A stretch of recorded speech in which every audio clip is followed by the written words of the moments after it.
আকলিমারে বিয়ে করবেন হাবিল, কাবিল নয়। ফয়সালা আর নবীর কাছে না, ফয়সালা আসমান থেকে হয়ে গেছে। এত সুন্দর ফয়সালা হওয়ার পরও কাবিল মানে না। কাবিল এরপরে জিদ করলো, এমন জিদ প্রকাশ্যে বলে ফেললো, এ হাবিল, তোরে আমি খুন করমু, তোরে আমি হত্যা করমু। প্রকাশ্যে সে ডিক্লেয়ার দিয়ে দিল, খুন করার কথা বলল। ভাইরা বন্ধুরা, সর্বপ্রথম কুরবানিও চালু হয়েছে তাদের কুরবানির মাধ্যমে। আর এখন যে ঘটনা ঘটতে যাইতেছে খুন খারাপি, এটাও সেই কাবিলের মাধ্যমে। কুরবানির রসুম চালু হয়েছে আদম আলাইহিস সালামের সন্তান হাবিল আর কাবিলের কুরবানির মাধ্যমে। সেই দিন থেকে কুরবানি আজও পর্যন্ত পৃথিবীতে চালু রয়েছে। সকল নবী রাসূলগণের মাঝেও কুরবানির আদেশ জারি ছিল। সকল পয়গম্বরগণের মাধ্যমে কুরবানির আদেশ জারি ছিল। লিকুল্লি উম্মাতিন জাআলনা মানসাকা, আল্লাহ কয় প্রতিটা উম্মতের জন্যই আমি আল্লাহ কুরবানিকে তাদের জন্য একটা হুকুম জারি করেছিলাম। কাবিলে কয় আমি তোরে খুন করব, করেই ফেললো। ভাইকে ভাই খুন করে ফেললো। হাবিল কাবিলের হাতে খুন। এ মানব জাতির ইতিহাসের সর্বপ্রথম খুন, সর্বপ্রথম হত্যা। ভাইয়ের হাতে ভাই হত্যা, ভাইয়ের হাতে ভাই খুন। মনে রাখবা, যে জিনিস যে প্রথম চালু করে সেটা যদি ভালো হয়, এই ভালো জিনিস যতদিন পর্যন্ত জমিনে চলবে, শুরু করেছিল চালু করেছিল যে তার আমল নামায় প্রত্যেকটা ভালো কাজের সওয়াবের অংশ সে পাবে, ঠিক তেমনি ভাবে মন্দ কাজের শুরু যে করবে, খারাপ কাজের শুরু আর প্রচলন যে শুরু করবে, যতদিন পর্যন্ত এই খারাপ কাজটা দুনিয়ায় চালু থাকবে, যারাই করবে তারা যেমন গুনাহগার হবে, গুনার একটা অংশ সর্বপ্রথম যে চালু করেছিল তার আমল নামার অ্যাকাউন্টও গিয়ে জমা হবে। এজন্যই পৃথিবীর শেষ পর্যন্ত দুনিয়ার জমিনে যত খুন খবির যুবক, প্রতিটা খুনের একটা পাপের অংশ কাবিলের আমল নামায়ও জমা হবে। ভাইরা বন্ধুরা, এজন্য বলছিলাম কাবিল হাবিলকে খুন করে ফেললেন শুধুমাত্র সুন্দরী বোনকে বিয়ে করার জন্য। মনে রাখবা, আর আল্লাহ পাক এটাও বুঝে গেল পৃথিবীতে যত খুন খারাপি ঘটবে, অধিকাংশ খুন খারাপির পিছনে ঠিক থাকবে মেয়ে সংক্রান্ত বিষয়। আমার ভাইরা বন্ধুরা, যুবক, কুরবানির ইতিহাস কোথা থেকে আসলো? আদি পিতা আদম আলাইহিস সালামের অনেক সন্তান ছিল। এর মধ্যে দুইজন সন্তানের নাম ছিল হাবিল আর কাবিল। কাবিল ছিল বড়, হাবিল ছিলেন ছোট।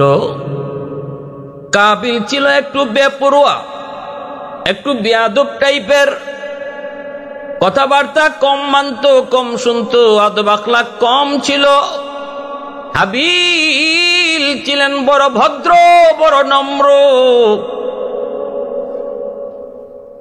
আদম আলাইহিস সালাম এবং মা হাওয়া আলাইহিস সালামের মাধ্যমেই আল্লাহ পাক দুনিয়াতে মানব জাতির সৃষ্টি করলেন।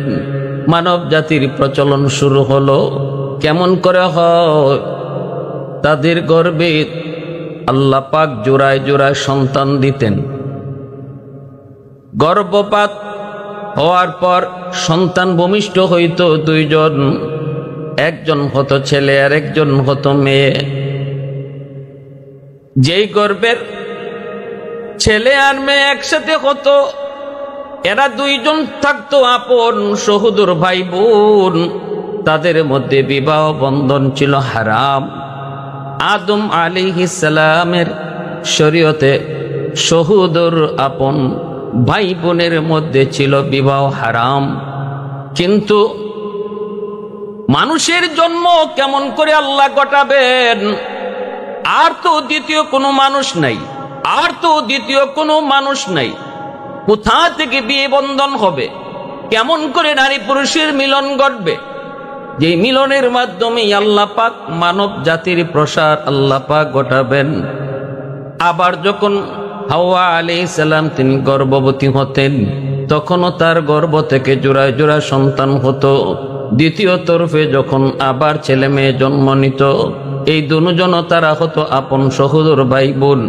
একজন আরেকজনের সাথে বিবাহ হারাম, কিন্তু বিবাহ বন্ধন শরীয়তে আদম আলাইহিস সালামের শরীয়তে বৈধ করে দিয়েছিল।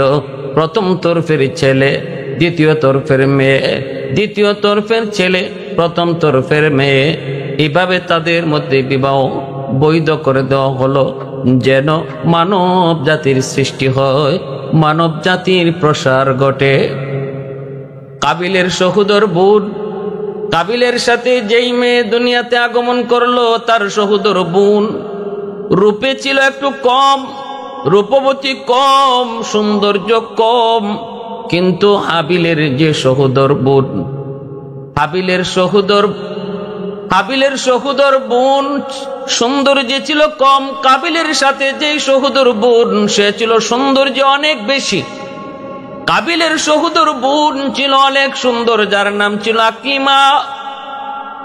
আদম আলাইহিস সালামের শরীয়তের বিধান মোতাবেক কাবিলের সহোদর বোনকে বিয়ে করবেন হাবিল, আর হাবিলের সহোদর বোনকে বিয়ে করবে কাবিল।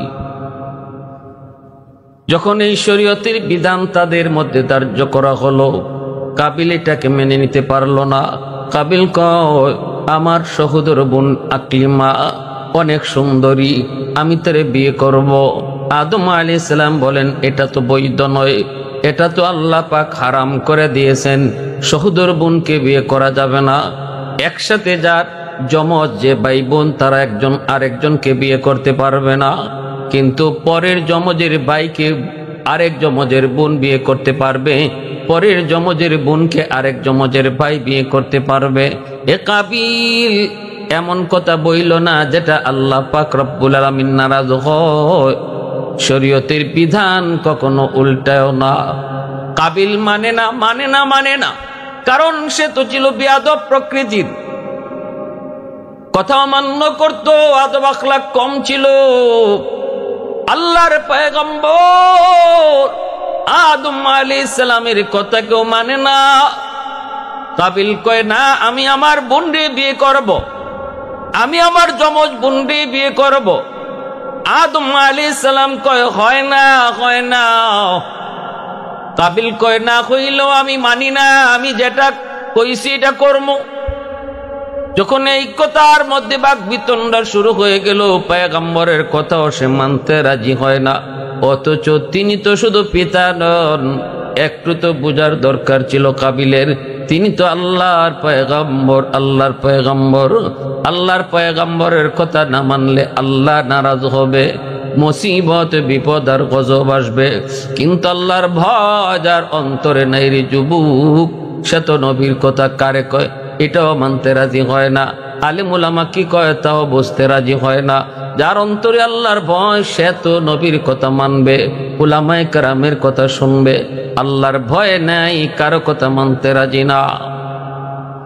ভাইরা বন্ধুরা, এবার আল্লাহর পয়গম্বর আদম আল্লাহর কাছে জানতে চান, মালিক পড়েছি বিপদ,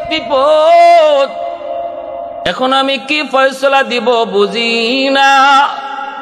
আল্লাহ পাক কয়, আদম দুজনকে আমার রাস্তায় কুরবানি করতে বলো, যার কুরবানি আমি আল্লাহর দরবারে কবুল হবে, তার মতামতটাই গ্রহণ করা হবে। কাবিল তারও বলো সে যেন কুরবানি করে, হাবিলকে বলো সেও যেন কুরবানি করে।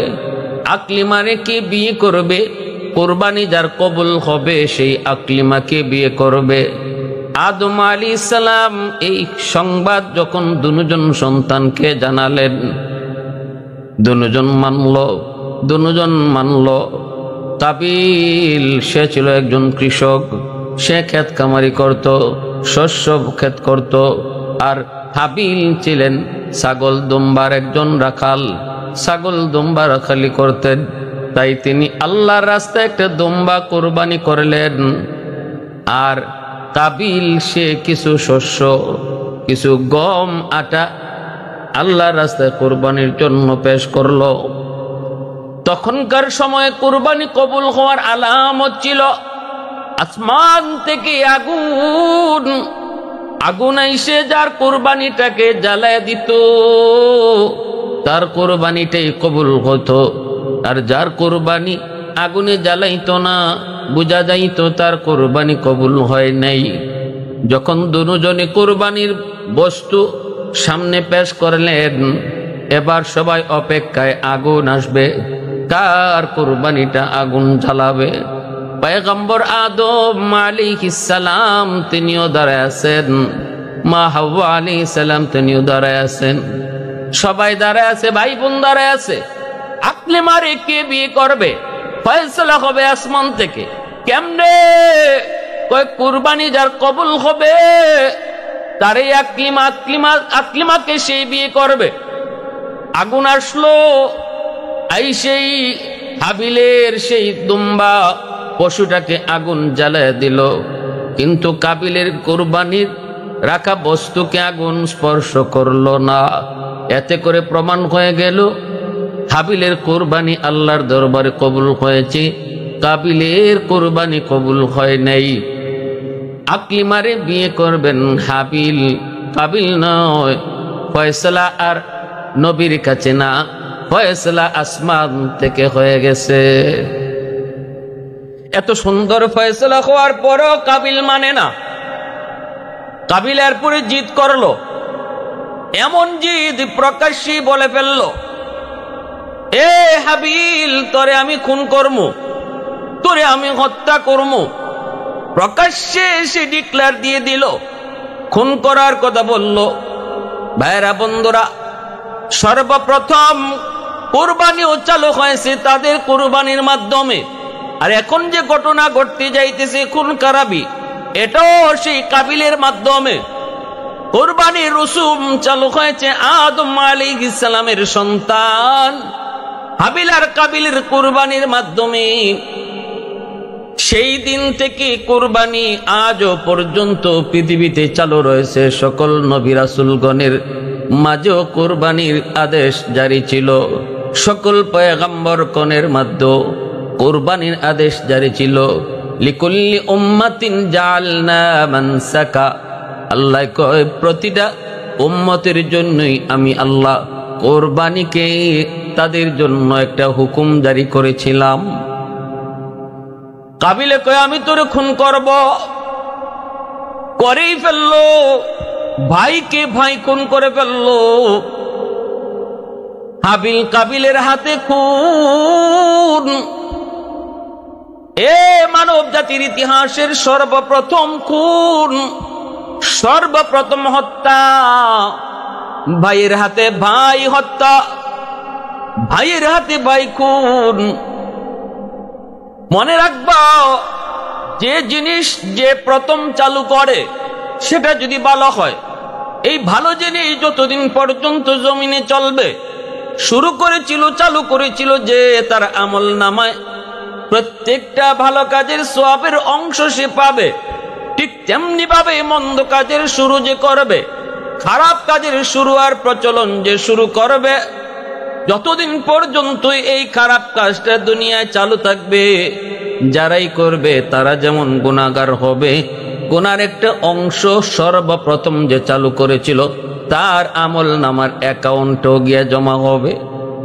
এজন্যই পৃথিবীর শেষ পর্যন্ত দুনিয়ার জমিনে যত খুন হবে যুবক, প্রতিটা খুনের একটা পাপের অংশ কাবিলের আমল নামায়ও জমা হবে। ভাইরা বন্ধুরা, এজন্য বলছিলাম কাবিল হাবিলকে খুন করে ফেললেন শুধুমাত্র সুন্দরী বোনকে বিয়ে করার জন্য। মনে রাখবা, আর আল্লাহ পাক এটাও বুঝায় গেল পৃথিবীতে যত খুন খারাপি ঘটবে, অধিকাংশ খুন খারাপির পিছনে ঠিক থাকবে মেয়ের সংক্রান্ত বিষয়, মেয়েলি সংক্রান্ত বিষয়। অধিকাংশ খুন খারাপির পিছনে থাকবে। তৃতীয় বিশ্বযুদ্ধ যে লাগছিল, হিটলার যে লক্ষ লক্ষ মানুষকে হত্যা করেছিল, এই হত্যার মিশনে যে নাম ছিল হিটলার, দ্বিতীয় বিশ্বযুদ্ধের ইতিহাস ঘাটলেও দেখা যায় হিটলারের এই খুন খারাপির মিশনের পিছনেও একটা নারীর হাত ছিল। ইতিহাস যারা পড়েন, যারা পড়ছেন তারা জানেন, যারা পড়েন নাই পড়ে দেখবেন, একটা নারীর হাত ছিল। যত বড় বড় অঘটন পৃথিবীতে ঘটছে এর পিছনে কোনো না কোনো নারীর হাত ছিল। আকলিমার জন্যই প্রথম খুন খারাপি শুরু হলো। আকলিমাকে কে বিয়ে করবে এই নিয়ে কাবিল জিদ বাঁধল, ভাইকে খুন করে ফেললো, কিন্তু লাশ কেমন কি করবে, কেমনে কি করবে কিছুই বুঝে না। লাশটা রেখে আগুনে জ্বালায় দিবে, নাকি পানিতে ফালায় দিবে, নাকি মাটিতে চাপা দিবে, নাকি টুকরা টুকরা করে ফেলবে, কি করবে কিছুই বুঝে পাচ্ছিল না। বেদিশা হয়ে গেল কাবিল, বেদিশা হয়ে গেল। এই অবস্থায় আল্লাহ পাক একটা কাককে পাঠাইলেন। একটা কাক আর একটা মরা কাককে মাটিতে পুঁতে রাখতেছে, মাটি খুঁড়ে খুঁড়ে ওই মরা কাকটাকে মাটিতে খুঁড়ে রাখতেছে। এই দৃশ্যটা কাবিল দেখলো। মরা মানুষ অথবা মরা জন্তু, মরা বস্তুরে কিভাবে মাটিতে রাখতে হয় আল্লাহ পাক একটা কাকের মাধ্যমে কাবিলকে দেখাইয়া দিছেন। কাবিল তখন নিজের অনুশোচনা অনুতপ্ত হলো, হায়রে আমি একটা মানুষ হইয়া কাকের মতো জ্ঞান আমার কাছে নাই। ভাইরা বন্ধুরা, সেদিন থেকে কুরবানি চালু হলো। কুরবানি চালু হলো, সেই কুরবানি যুগে যুগে সকল নবী রাসূলগণের উম্মতের মাঝেও চলতেছিল। শেষ পর্যায়ে ইব্রাহিম আলাইহিস সালাম আর ইসমাঈল আলাইহিস সালামের কুরবানির মাধ্যমে আল্লাহ পাক রব্বুল আলামিন কুরবানির তাৎপর্য, কুরবানির মূল রহস্য গোটা মুসলিম জাহানের মানুষের কাছে, উম্মতের কাছে আল্লাহ পেশ করলেন। আদম আলাইহিস সালাম থেকে কুরবানি চালু হয়েছে, কিন্তু কুরবানির মূল রহস্যটা ইব্রাহিম আর ইসমাঈলের কুরবানির ঘটনা থেকে আল্লাহ পাক আমাদেরকে বের করে দিয়েছেন। কেমনে কিভাবে? এ আল্লাহর গোলাম, একটু দিলটা নরম করে কথাগুলি বুঝো। ইব্রাহিম আলাইহিস সালামের কলিজার টুকরা সন্তান ইসমাঈলকে যখন আল্লাহ পাক কুরবানির নির্দেশ দিলেন, প্রিয় বস্তু কুরবানি করো, স্বপ্নে দেখলেন। স্বপ্ন নবীদের স্বপ্ন, এটাও ছিল ওহী। স্বপ্নে দেখে ইব্রাহিম আলাইহিস সালাম ইসমাঈল আলাইহিস সালামকে কুরবানির জন্য প্রস্তুতি নিলেন। পরীক্ষা দিতে চান, মালিক তামাম দুনিয়ার সব তোমার জন্য আমি কুরবানি দিতে পারি, শুধু আমার সন্তান ইসমাঈল না। ৮৬ বৎসর বয়সে ইসমাঈলকে আল্লাহর কাছ থেকে দোয়া করে আনছেন। ইব্রাহিম আলাইহিস সালামের বয়স যখন ৮৬, বৃদ্ধ বয়স, সন্তান সম্ভাবনা আর নাই, তখন আল্লাহর কাছে দোয়া করছেন, রব্বি হাবলি মিনাস সালিহিন। আল্লাহ কয় ফাবাশশারনাহু বিগুলামিন হালিম। ইব্রাহিম কয় আল্লাহ আমারে সন্তান দাও, নেক সন্তান। আল্লাহ কয় যাও, তোমাকে ধৈর্যশীলদের সহনশীল একটা সন্তান তোমাকে দান করার সুসংবাদ দিলাম। সেই সহনশীল সন্তান হলেন ইসমাঈল আলাইহিস সালাম। ইসমাঈল আলাইহিস সালামের বয়স যখন 13 থেকে 14 বছর, মার হাতেই লালিত পালিত হয়েছেন মক্কার জমিনে। ইব্রাহিম খলিল, আল্লাহর বন্ধু, তিনি তো আছেন ফিলিস্তিনে, সেখান থেকে তিনি আসেন না। প্রথম বিবি সারার সাথেই সেখানে আছেন, দ্বিতীয় বিবি হাজেরা সহ ইসমাঈল, শিশু ইসমাঈলকে বনবাস দিয়ে রাখছেন মক্কায়। মার হাতেই লালিত পালিত ইসমাঈল বয়সে যখন পৌঁছলেন 13-14 বছর, যেই বয়সটা হলো বাপ মার কাছে সবচেয়ে প্রিয়, কারণ এই বয়সের সন্তান মাকে মা কইয়া ডাকে, বাবাকে বাবা কইয়া ডাকে। বাবার আঙ্গুল ধরে হাঁটে, মুখ ভরে ভরে আব্বু কইয়া ডাক দেয়। বাবার দিল ঠান্ডা হয়ে যায়, শীতল হয়ে যায়। মা ডাক যত শুনে, মার কলিজা শীতল। পৃথিবীতে মা ডাক আর আব্বু ডাকের চেয়ে সুন্দর আর মজার কোনো ডাক নাই রে যুবক। যত বেশি বেশি মারে মা কয়া ডাক দেয়, মার দিল ঠান্ডা হয়। বাবারে যত বেশি বেশি কয়া সন্তান আব্বু কয়া ডাক দেয়, বাবার কলিজা শীতল হয়। সন্তান যখন আব্বুকে আব্বু কয়ে ডাকে, মাকে মা কয়ে ডাকে, এই বয়সটাতে সন্তানের প্রতি বাপ মার দরদ দ্বিগুণের দ্বিগুণ বেড়ে যায়। ফেরেশতারা কয়, মালিক তোমার খলিল তো মনে হয় তোমার চেয়ে বেশি ইসমাইলকে ভালোবাসে। শেষ বয়সে দোয়া করে পাইছে, আবার সন্তানটাও কত সুন্দর, কেমনে আব্বুকে বাবার হাত ধরে হাঁটে। আল্লাহ কয় অসম্ভব। কয় না গো মালিক, মনে হয় তোমার চেয়ে ইসমাইলকে বেশি ভালোবাসে। আল্লাহ কয় তাহলে দেখো পরীক্ষা, আমার বন্ধু খলিল আমার ভালোবাসার সামনে কলিজার টুকরা সন্তানকেও কুরবানি দিতে রাজি। দেখতে চাও বলে দেখতে চাই, তাহলে ইব্রাহিম পারবানি পারবানি পারবানি আমি আল্লাহর হুকুম মানার জন্য সন্তান ইসমাইলকে কুরবানি করতে। আল্লাহর খলিল লাব্বাইক কইয়াই তিনি পরীক্ষা দেওয়ার জন্য রেডি হয়ে গেলেন। ইসমাইলকে সাথে নিয়ে রওনা হয়ে গেলেন। বিবিকে বললেন, বিবি গো, আমার ইসমাইলকে তুমি রেডি করে দাও। ইসমাইলকে সাথে নিয়া ইসমাইলকে সাথে নিয়া দাওয়াত খাইতে যাব। দাওয়াত বিবিকে কিছু বলেন নাই। বিবি যদি আবার নিষেধ করে, বিবিকে কিছু বলেন নাই, বিবি হয়তো কান্নাকাটিও করতে পারে। দাওয়াত খাইতে রওনা দিছেন ইসমাইলকে সাথে নিয়া। শয়তান ওনাকে ধোঁকা দেওয়ার জন্য আসছে। হাজেরা সাবধান সাবধান, ইসমাইলকে তোমার স্বামী কিন্তু দাওয়াত খাইতে নেয় না, কুরবানি করতে নিয়ে যায়। হাজেরা কই বিশ্বাস করি না। শয়তান কই বিশ্বাস না করলে জামার ভিতরে ছুরি আর রশি দেখো। হাজেরা কই অসম্ভব, হয় না, বাবা কোনোদিন সন্তান কুরবানি করতে পারে না। হাজেরার এই কথা শুই না শয়তান কই, হাজেরা তোমরা নারী জাতি আসলেই বোকা। কথা একটা কইছে তুমি বিশ্বাস করে নিছো। কিসের মালিক, কিসের দাওয়াত? মূল মালিক কেটা জানোনি? কয় কেডা? কয় মালিক হলেন আল্লাহ। আল্লাহ পাকের নির্দেশে, আল্লাহর নির্দেশে সন্তান ইসমাইলকে জবাই করতে রওনা দিছি। মিনার পাহাড়ে নিয়ে ইসমাইলকে জবাই করবে। হাজেরা কয় যদি এমনই হয় তাহলে আমি হাসি মুখে রাজি গো, কারণ আল্লাহর দরবারে শুকরিয়া জানাই, হাজারো কোটি সন্তানের ভিতর থেকে আল্লাহ যে আমার ইসমাইলকে আল্লাহ পছন্দ করেছে, আল্লাহ যে আমার ইসমাইলকে কবুল করেছে, আল্লাহ পাক যে আমার ইসমাইলকে চয়েস করেছে, এজন্য আমি আল্লাহর দরবারে শুকরিয়া জানাই। আর আমি এটাও নিশ্চিত হয়ে গেলাম তুই মানুষ না, তুই ইবলিস। কারণ আমার আল্লাহর হুকুমের বিরোধিতা কোনো মানুষ করে না, কোনো মুমিন করে না। আল্লাহর হুকুমের বিরোধিতা করে ইবলিস। ইবলিস দৌড়ায় ইসমাইলের কাছে যায়, ইসমাইল এখনো সময় আছে, দৌড় দে। কেন? কই তোর বাবা কিন্তু কুরবানি করতে ধরে নিয়ে যায়। আঁচলের ভিতরে, জামার ভিতরে চুরি আর রশি। ইসমাইল কয় অসম্ভব, হতে পারে না, বাবা কোনোদিন সন্তান জবাই করে না। শয়তান তখন কয় ইসমাইল আল্লাহর নির্দেশ। ইসমাইল কয় আমার আল্লাহর হুকুম যদি হয় আমিও রাজি।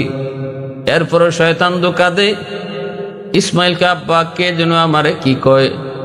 ইব্রাহিম পয়গম্বর বুঝে গেলেন ইবলিস আমার কাছে আসে নাই, কিন্তু আমার সন্তানকে ধোঁকা দিতে চাইছে। বাবা পাথর মার, 3 জায়গায় ধোঁকা দিয়েছে। 3 জায়গায় ইসমাইল আলাইহিস সালাম শয়তানকে 7টা করে পাথর মারছেন।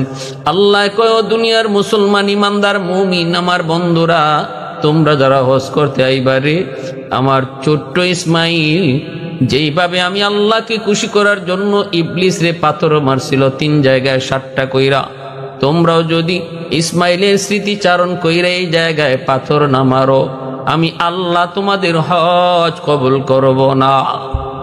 মূলত হজের আরকান, হজের রুকুন, হজের কামগুলা ইব্রাহিম ইসমাইলের স্মৃতি বিচারণ। এ আল্লাহর গোলাম, হজের মৌসুম, আল্লাহর ঘরের মেহমানরা হজ করার জন্য রওনা দিবে। মূলত হজ কি জিনিস? হজ হলো ইব্রাহিম আলাইহিস সালাম এবং ইসমাইল আলাইহিস সালাম এবং মা হাজেরা আলাইহিস সালামের স্মৃতিচারণ করা, আল্লাহর কাছে তাদের যে কুরবানি, আল্লাহকে খুশি করার জন্য তাদের যে পরীক্ষা, এই পরীক্ষায় যে তারা সফলভাবে উত্তীর্ণ হয়েছেন, সেই স্মৃতিটা দুনিয়ার মুমিন মুসলমান যাদের সামর্থ্য আছে হজ করার, তারা যেন সেই স্মৃতিটা চারণ করে, দিলের ভিতরে লালন করে। এজন্য আল্লাহ পাক রব্বুল আলামিন হজের বিধানটাকে ফরজ করে দিয়েছেন। স্বার্থবান মানুষগুলি, সামর্থ্যবান মানুষগুলা যাদের উপরে হজ ফরজ, যারা হজের খরচ বহন করতে পারবে, তাদের জন্য আল্লাহ পাক হজকে ফরজ করে দিয়েছেন, তাদের স্মৃতিচারণ করার জন্য। ভাইরা বন্ধুরা, মনে রাখবেন আল্লাহর ঘর বাইতুল্লাহ, খানায়ে কাবা, এই খানায়ে কাবা পৃথিবীর ইতিহাসের সর্বপ্রথম ঘর। ইন্না আউওয়ালা বাইতিন উদিআ লিন-নাসি লিল্লাযী বিবাক্কাতা মুবারাকাও ওয়া হুদাল লিল আলামিন। সর্বপ্রথম ঘর। আল্লাহর পয়গম্বর আদম আলাইহিস সালাম জান্নাতে থাকেন, ফেরেশতাদের ঘর বাইতুল মামুর তিনি তওয়াফ করেন, ফেরেশতারা আল্লাহর ঘর বাইতুল মামুর তওয়াফ করেন। আদম আলাইহিস সালাম জান্নাতে থাকা অবস্থায় তিনিও বাইতুল মামুর তওয়াফ করতেন। দুনিয়াতে আসার পর আল্লাহকে বলেন, মালিক, জান্নাতে থাকতে তো তোমার একটা ঘর পেয়েছি গো, এই ঘর আমি তওয়াফ করতাম, দুনিয়াতে পাঠাইছো, দুনিয়াকে এমন একটা ঘর তুমি দিবা না তোমার ঘর, যেই ঘর কারণ আমি তওয়াফ করমু আর তোমাকে ইয়াদ করমু। আল্লাহ কই, আদম, আমার বাইতুল মামুরের কন্ডিশন মোতাবিক, নকশা মোতাবিক যাও, দুনিয়াতে যাও। জিব্রাইল আলাইহিস সালামের মারফতে বাইতুল মামুরের সোজা নিচে বাইতুল মামুরের নকশা অনুযায়ী জিব্রাইল আলাইহিস সালামকে নিয়ে একটা ঘর নির্মাণ করো। সেই ঘরের নাম হলো খানায়ে কাবা, বাইতুল্লাহ নির্মাণ করলেন। জিব্রাইল আলাইহিস সালাম হজের আরকানগুলা, রুকুনগুলা, নিয়মগুলা আদম আলাইহিস সালামকে দেখায় দিলেন। আল্লাহর ঘর বানাইলেন। জান্নাতি একটা পাথর হজরে আসওয়াদ লাগাই দেওয়া হলো। এই হজরে আসওয়াদ জায়গা মতো ফিট করার পর আল্লাহর ঘর খানায়ে কাবা তওয়াফ চলছে। আদম আলাইহিস সালাম সর্বপ্রথম তওয়াফ করলেন, এরপরেও তওয়াফ জারি ছিল। নূহ আলাইহিস সালাম আল্লাহর ঘর তওয়াফ করেন। মহাপ্লাবনে আল্লাহর ঘর সেটাও মাটির নিচে বালু চাপা পড়ে গেল, ধ্বংস হয়ে গেল। জান্নাতি পাথর, ওই পাথর হজরে আসওয়াদ। আল্লাহর ঘর খানায়ে কাবার পাশেই জাবালে আবি কুবাইস, জাবালে আবি কুবাইস পাহাড়ের মধ্যে এই জান্নাতি পাথরটাকে পাহাড় লুকায় রাখলো। ভাইরা বন্ধুরা, এই খানায়ে কাবা নূহ নবীর মহাপ্লাবনে যখন নিশ্চিহ্ন হয়ে গেল, আল্লাহ পাক ইব্রাহিম ইসমাইল বাপ বেটা দুজনের মাধ্যমে যখন খানায়ে কাবা আবার নির্মাণ করাইলেন, ইসমাইল আলাইহিস সালাম ইট আইনা দেন, আর ইব্রাহিম আলাইহিস সালাম মশল্লা দিয়ে তিনি ঘর বানাইতেছেন। উপরে উঠলেন, লাগাল পাওয়া যায় না, পাথরে দাঁড়ান, পাথরটা লিফটের মতো উপরে উঠায় দেয়। এই পাথর ইব্রাহিম আলাইহিস সালামের পায়ের দাগ। এখনো যারা হজ করতে যায় রে যুবক, ওই পাথরের দাগ তারা দেখতে পায়, যেটাকে মাকামে ইব্রাহিম বলা হয়। এইভাবে আল্লাহর ঘর বানান। জান্নাতি পাথর হজরে আসওয়াদ কোথায়? সাথে সাথে জাবালে আবি কুবাইস, আল্লাহর হুকুমে পাহাড়ের জবান খুলে গেল। জাবালে আবি কুবাইস ডাক দিয়া কয়, আল্লাহর খলিল, আমার কাছে আসেন, ওই জান্নাতি পাথর আমি লুকায় রাখছি। সেই জান্নাতি পাথরটা জাবালে আবি কুবাইস থেকে ইব্রাহিম খলিল আইনা আবার ওই জায়গার মধ্যে লাগাই দিলেন, যেই জায়গাতে হজরে আসওয়াদ এখন স্থাপিত আছে। দুধের মতো সাদা ছিল পাথর, মানুষের গুনাহ টানতে টানতে কালো হয়ে গেছে। ভাইরা বন্ধুরা, এই খানায় কাবা আল্লাহ পাকের ঘর, পৃথিবীর সর্বপ্রথম ঘর। বাইতুল মামুরের সোজা নিচে পৃথিবীর মধ্যখানে আল্লাহ পাক তার ঘর নির্মাণ করলেন।